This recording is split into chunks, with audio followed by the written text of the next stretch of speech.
Kuntilanak menyusui. Selamat datang di channel YouTube Podcast Horor Demit. Buat kalian yang baru datang, silakan klik tombol subscribe dan klik tombol loncengnya. Jangan lupa pakai headset kalian dan selamat mendengarkan. Aja salang surap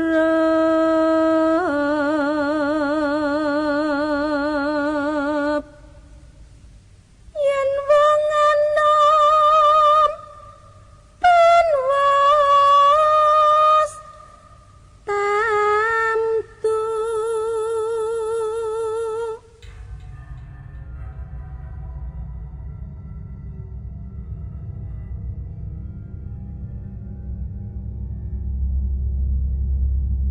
Assalamualaikum warahmatullahi wabarakatuh. Balik lagi di segmen Nyari Mamat, nyarita horor malam Jumat. Meskipun sekarang bukanlah malam Jumat, tapi tetap podcast Horor Demit akan menyajikan cerita seputar kemistisan mitos malam Jumat.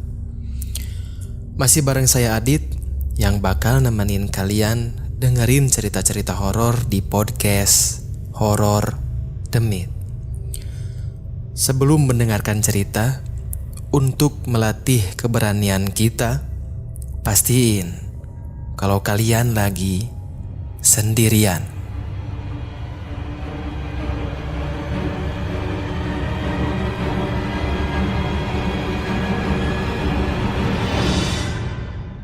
Cerita ini, jujur cerita ini adalah salah satu cerita yang agak berat saya bawain. Soalnya pertama, pas saya baca cerita ini di inbox, waktu pertama saya dapat dari email dari narasumber, itu merindingnya kerasa banget. Kedua, di benak saya ini masih terngiang setting sebuah kamar bersalin di salah satu rumah sakit di kota Bandung. Waktu itu saya ngebantu proses lahiran istri saya.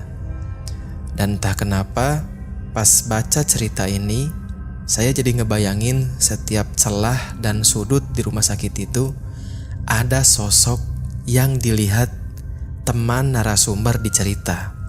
Suasana mencekamnya jadi jauh berkali-kali lipat. Tapi mau seberat apapun, bakal tetap saya bawain cerita ini buat kalian. Semoga dari cerita ini kita dapat pembelajaran berharga.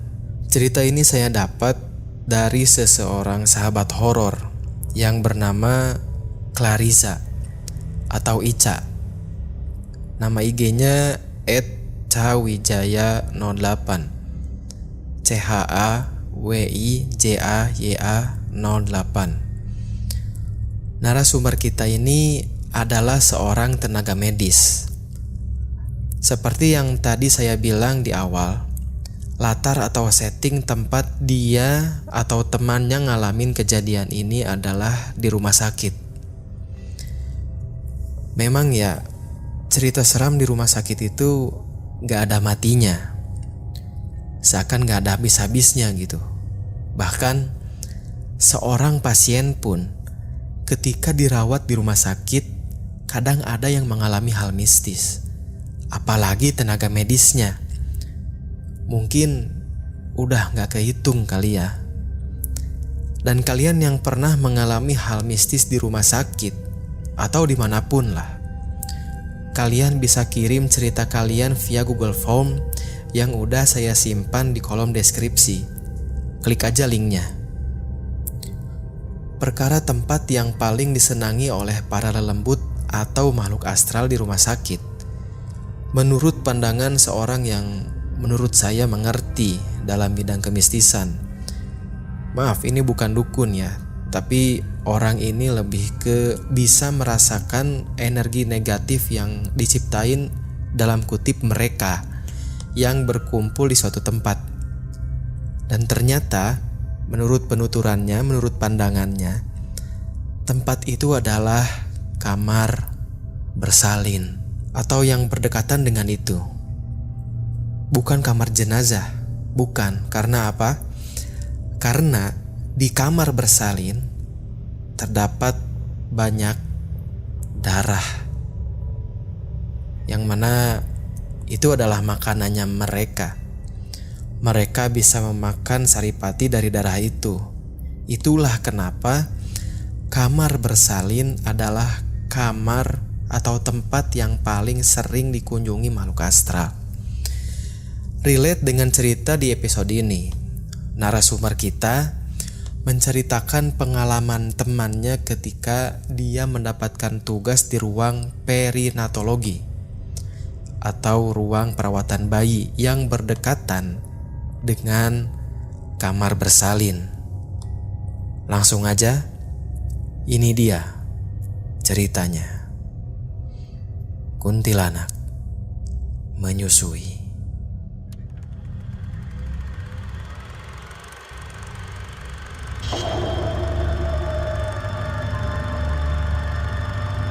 Di padang bulan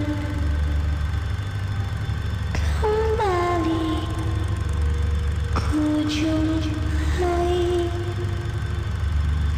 senyummu tetap cantik meski suram dan rapuh.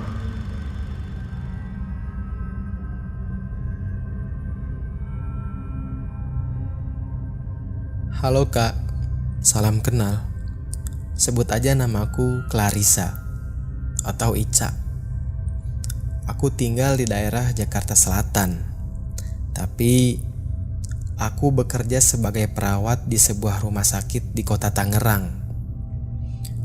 Aku mau sedikit cerita tentang pengalamanku, atau lebih tepatnya temanku, saat bekerja sebagai perawat di rumah sakit itu. Aku sudah bekerja hampir 8 tahun di sana. Kejadian ini terjadi di tahun 2015. Ketika itu, aku dapat tugas di ruang perinatologi atau ruang perawatan bayi. Aku masih ingat waktu itu hari Rabu. Aku ke bagian dinas pagi. Kebetulan saat itu aku lagi mau bawa bayi ke ruangan tersebut, ruangan bersalin. Dan di sana kebetulan lagi banyak juga wanita yang baru melahirkan. Dan waktu aku ke dalam ruangan, aku sempat disapa oleh salah satu dokter ketika itu. Dokter Reni namanya. Dia nyapa, "Cak, mau ngambil bayi ya?" "Iya dok, katanya bawa 3, yang 2 harus diinkubator ya?" Dokter Reni ngejawab, "Iya Cak, tapi salah satu dari orang tua bayinya ada yang gak ketolong. Bayinya sih selamat." "Loh, kenapa dok? Kehabisan darah?" "Iya Cak, saya bisa minta tolong panggilin keluarga dari pasien ini?" Aku menjawab, "Baik dok." Nah lalu saya memanggil keluarga pasien yang meninggal karena kehabisan darah tadi. Ruangan dokter Reni mendadak hening. Kemudian beliau menerangkan ke keluarga pasien kalau pasien bernama Ibu Asma meninggal dunia karena kehabisan darah. Mendengar perkataan dokter Reni, semua anggota keluarga pasien jadi shock. Mereka menangis. Semua berhamburan keluar ruangan. Tapi ada salah satu anggota keluarga pasien yang bertanya kepadaku, "Suster, cucu saya dibawa kemana ya?"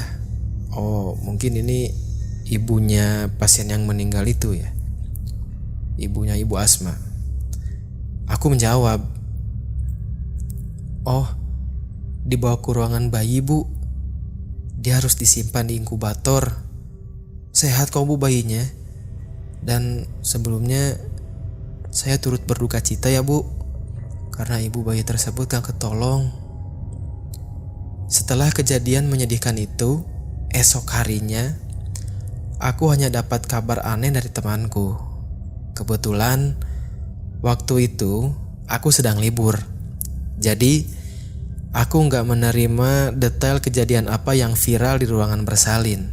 Tapi menurut penuturan temanku, ruangan bersalin digegerkan dengan gentayangannya Ibu Asma. Suatu waktu, aku dapat cerita dari salah satu temanku yang bernama Rika tentang kehadiran Bu Asma di ruangan bersalin.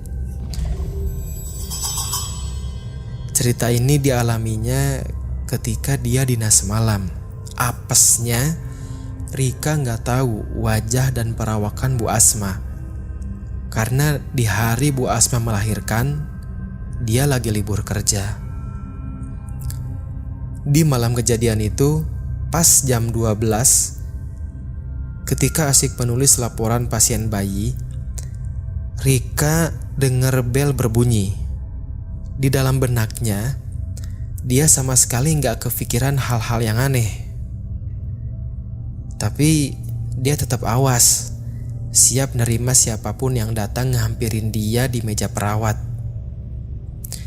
Gak lama berselang, ada ibu-ibu berambut panjang berbaju putih yang ngehampirin dia dan bertanya dengan nada datar,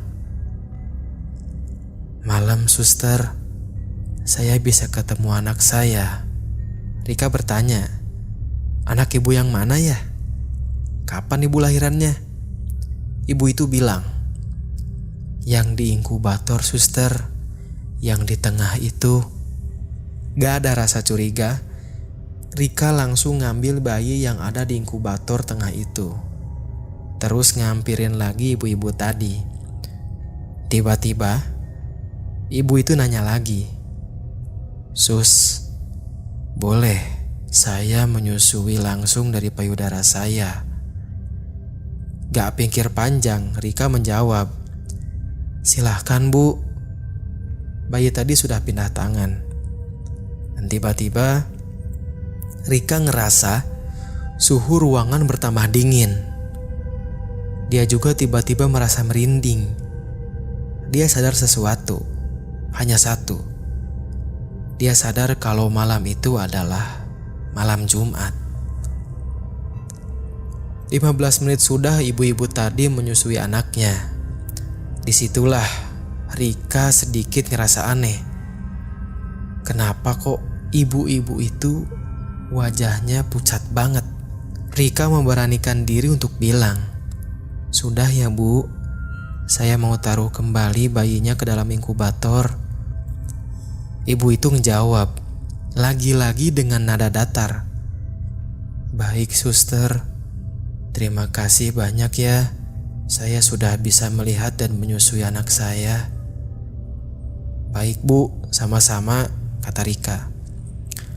Ibu itu lalu keluar dari ruangan bersalin.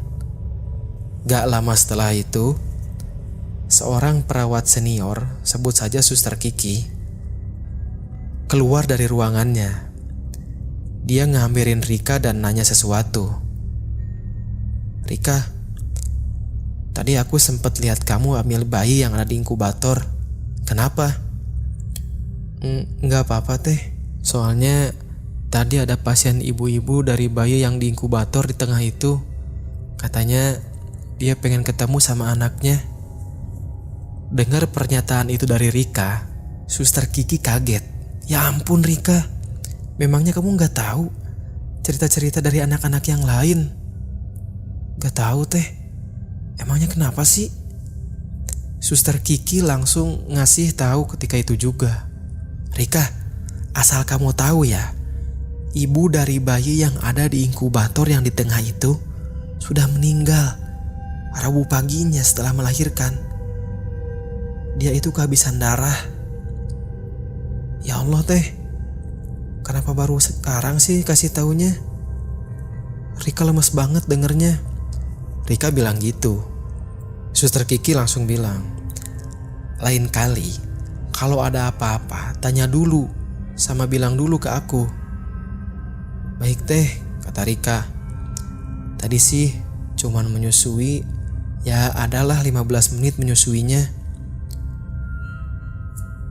Nah, besok paginya aku lihat Rika udah pucat. Karena kasihan, aku maksa dia buat cerita. Dan setelah dipaksa, akhirnya dia bisa cerita semuanya. Dia mengaku kalau dia semalam ketemu kuntilanak yang menyusui bayi. Dari kejadian itu, gak tahu kenapa aku udah terbiasa denger ataupun ngelihat makhluk tak kasat mata di rumah sakit. Hal itu udah gak aneh sih menurutku. Terima kasih Kak. Selanjutnya nanti aku ceritain lagi pengalamanku yang lain ya. Salam kenal dan sukses terus. Dari Clarissa. Teman-teman yang mau ngirimin ceritanya silakan. Boleh email kita atau klik link yang ada di kolom deskripsi, oke? Itu dia ceritanya. Gak kebayang ya. Gimana kalau kita ada di posisi Rika, melihat langsung fenomena aneh dan ngebuat bulu kuduk merinding. Tapi yang perlu sahabat horor ketahui dan perlu saya tekankan di sini, sosok yang ditemui sama Rika di cerita itu bukanlah arwah Bu Asma. Itu hanya bentuk tipu daya mereka dari bangsa jin untuk mengalihkan keyakinan kita, untuk menjerumuskan kita. Sebenarnya itu adalah jin yang menyerupai mendiang Ibu Asma, yang mana ibu dari bayi malang tadi. Ya kalau ketemu gitu, paling minimal itu kita berdoa dalam hati, meminta perlindungan kepada Tuhan Yang Maha Esa untuk dijauhkan dari hal-hal yang begituan. Ya semoga cerita ini ngasih kita pembelajaran berharga. Sampai jumpa di next episode. Assalamualaikum.